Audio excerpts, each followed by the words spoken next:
La idea es hablar rápidamente de los aspectos principales a tener en cuenta para el manejo de malezas de invierno. La importancia de uno de los aspectos que tienen que tener en cuenta es la del manejo post cosecha, es decir, cuando salgamos de la campaña de verano, es importante realizar un manejo post cosecha, ya sea si se va a hacer un cultivo de invierno o no. ¿Por qué? Porque este manejo post cosecha nos permite principalmente limitar los escapes y disminuir el aporte de semillas al suelo, que es uno de los principales objetivos que tenemos que tener, como siempre insisto, en el manejo de malezas. Por supuesto, también los lotes limpios nos van a asegurar un más rápido y mejor establecimiento del cultivo, y también nos permite hacer un manejo más eficiente en el posicionamiento de los residuales. Por otro lado, también nos va a permitir identificar la presencia de especies resistentes o tolerantes, y algo muy importante en los últimos años es disminuir la pérdida de agua almacenada, ya que esa agua va a ser crítica para el cultivo de invierno. Por ejemplo, acá tenemos una foto del año pasado, nunca la foto se ve exactamente como uno pretende que se vea, pero acá tenemos un cultivo que se mantuvo un lote que se mantuvo con nabo hasta la siembra, y si se fijan, hay una diferencia de desarrollo y de emergencia del garbanzo en la zona donde no tenía nabo a la zona que tenía, y se barbechó poco antes de la siembra, entonces pasó mucho tiempo ese lote con los nabos desarrollándose y generando consumo de agua, ¿no? Después, los aspectos fundamentales para el cultivo de garbanzo es conocer el historial de los herbicidas usados en el lote, planificar los herbicidas de invierno en base al cultivo posterior, es decir, que no vayan a impactar con un posible carryover en el cultivo posterior, considerar la rotación de modos de acción respecto del cultivo anterior y el posterior. Tenemos que ser muy cuidadosos en el tema de tratar de no hacer todo el año el mismo modo de acción, ya que eso va a potenciar mucho la posibilidad de seleccionar especies resistentes, y considerar la oportunidad de manejo primaveral de acuerdo al ciclo de cultivo. O sea, mientras más tarde salgamos de nuestro cultivo de invierno, quizás sea más difícil el manejo de las especies primaverales. Para el garbanzo, en general, las siembras tempranas son las que mayor presión de maleza presentan en su arranque. Esto se debe a que tenemos condiciones para que germinen las malezas, aún después de haber realizado los barbechos y eventualmente haber posicionado un residual. Por el contrario, las siembras tardías sufren más que nada la presión de malezas al final del ciclo, ya que normalmente los barbechos se realizaron más tarde, se controló más proporción de las malezas emergidas, pero tenemos la dificultad de que por la falta de agua estos cultivos, o por las menores temperaturas, estos cultivos normalmente tienen menor desarrollo, entonces son menos competitivos a final del ciclo y es más probable que se enmalecen. Entonces, en estas situaciones es recomendable posicionar un residual lo más temprano posible para que sea más probable su incorporación en el suelo con alguna lluvia eventual, que ya sabemos que mientras más adelante en el invierno nos vayamos, menos probable es que tengamos una lluvia mínima, aunque sea de 5 o 10 milímetros, que nos permita incorporar los residuales.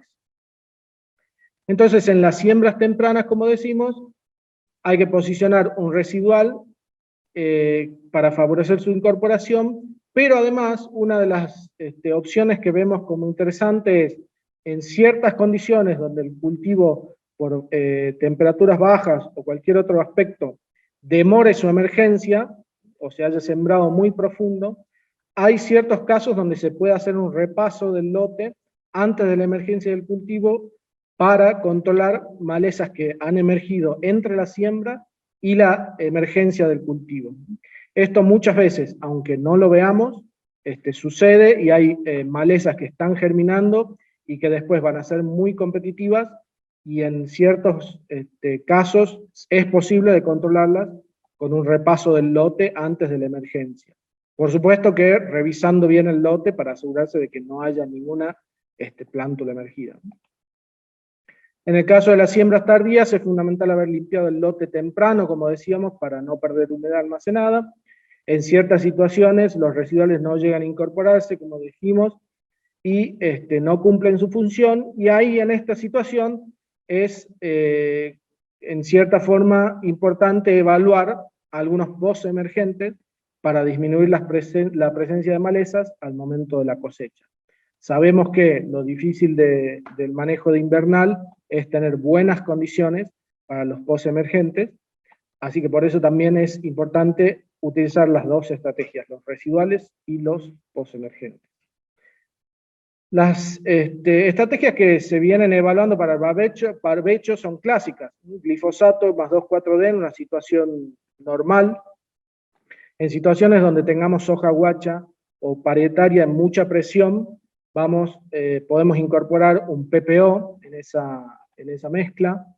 Para parietaria también la incorporación en esa mezcla de barbecho de un fotosistema 2, como puede ser el metribuzin, ayuda mucho al quemado de parietaria. Y cuando tenemos la siembra muy cerca, o quizás tenemos plantas con plántulas de borreria germinando del verano, ahí se puede usar también un PPO o mismo el glufosinato de amonio más un PPO como alternativa de quemado más rápido que el glifosato y 2,4-D. Y finalmente, no es recomendable por las condiciones en que se harían las aplicaciones, pero eventualmente si tenemos gramíneas resistentes o tolerantes, se puede realizar el uso de un graminicida. Dentro de las estrategias residuales que venimos evaluando, acá están resumidas los principales herbicidas que ya se utilizan. Lamentablemente para el cultivo en este momento solo hay registro de dos herbicidas, el S-metolaclor y el sulfentrazone. Pero bueno, hay distintas alternativas en las cuales, como vemos, tienen diferentes eficacias. Estos simbolitos muestran una eficacia promedio y sobre todo teniendo en cuenta lo que es el nabo, que quizás sea la maleza que más se está presionando hoy en día al garbanzo. Entonces vemos como imacetapir en buenas condiciones de humedad, o metribuzin en buenas condiciones de humedad, y después lo que venimos evaluando también son las mezclas, donde una buena mezcla podría ser metribuzin con flumioxazin, perdón que acá está corrido, o el imacetapir con metribuzin, son buenas alternativas. También tenemos mezclas con sulfentrazone, o mismo las mezclas con el dual.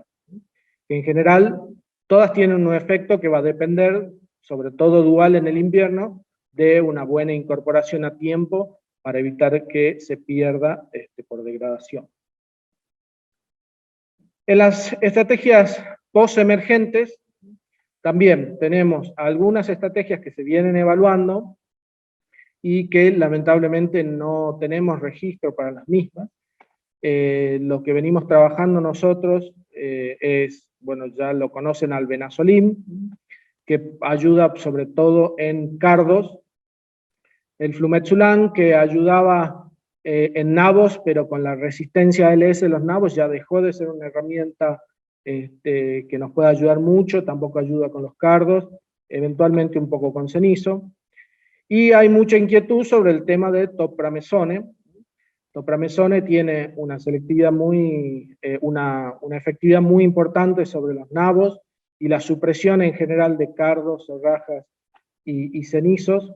Venimos nosotros trabajando con combinaciones que tienen fitotoxicidad. Topramezone tiene un potencial alto de fitotoxicidad, las mezclas también, así que por eso no se pueden recomendar el uso de este herbicida para este cultivo. Ya vamos a hablar un poco más adelante, pero bueno, dentro de las evaluaciones que se están haciendo, también junto con algunos PPO quemantes o el mismo diflufenican en postemergencia, se está trabajando pero no son herramientas que hoy en día se puedan usar comercialmente.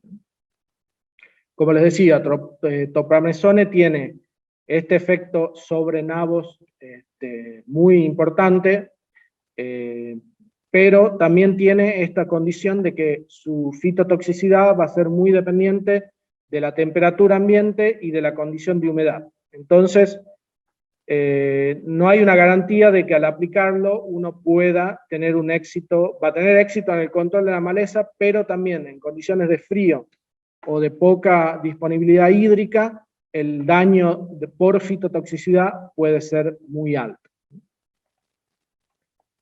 Entonces, a favor tiene el topramezone, la alta susceptibilidad de los nabos y supresión de los cardos, pero en contra tiene la fitotoxicidad dependiente de la temperatura del estado hídrico, que no tiene registro, y otra cosa muy importante es que requiere una planificación, ya que existe una limitación de la rotación. Esos lotes con topramezone, por su larga vida media, no es recomendable que vayan a soja, podrían ir solo a maíz.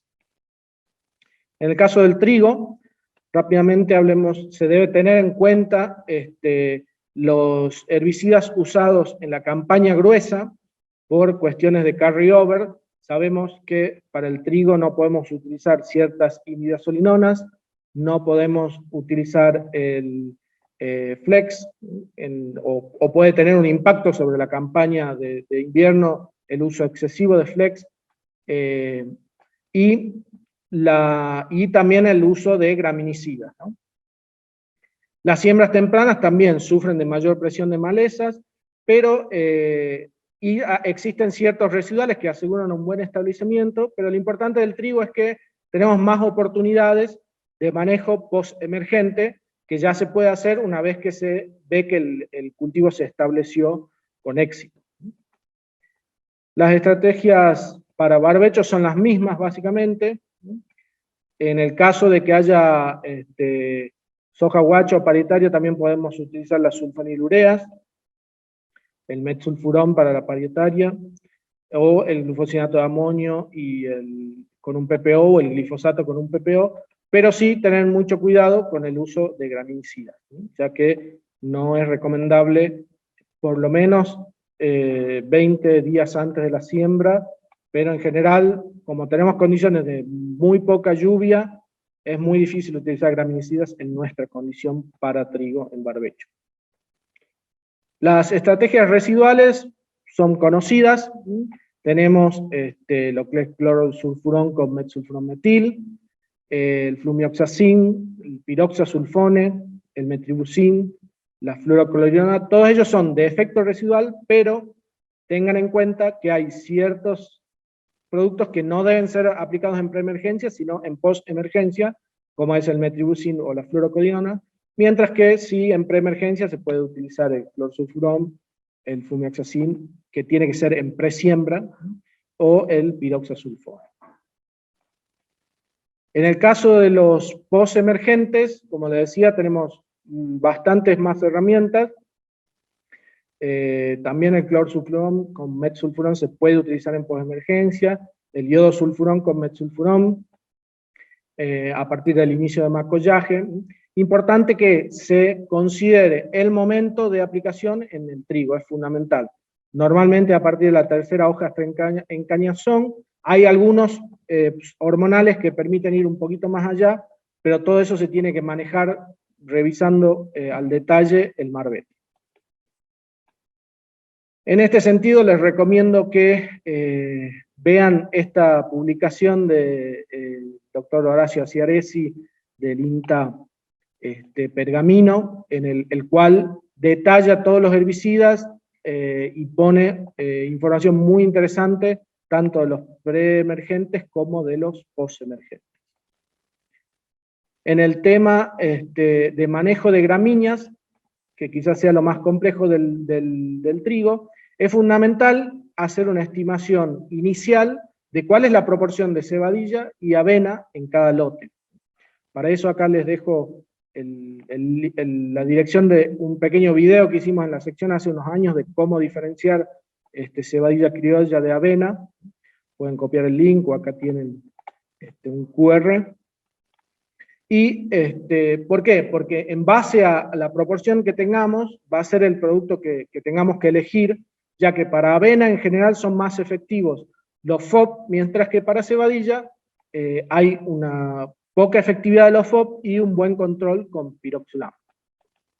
Esta es una vieja diapositiva del ingeniero Lea, donde ya mostraba cómo avena se controla con todos los graminicidas, pero bromus es un problema hasta la aparición del piroxulam, que bueno, vino a solucionar el tema de bromus, pero siempre teniendo que hacer una aplicación a tiempo y con muy buenas condiciones ambientales para que sea efectivo.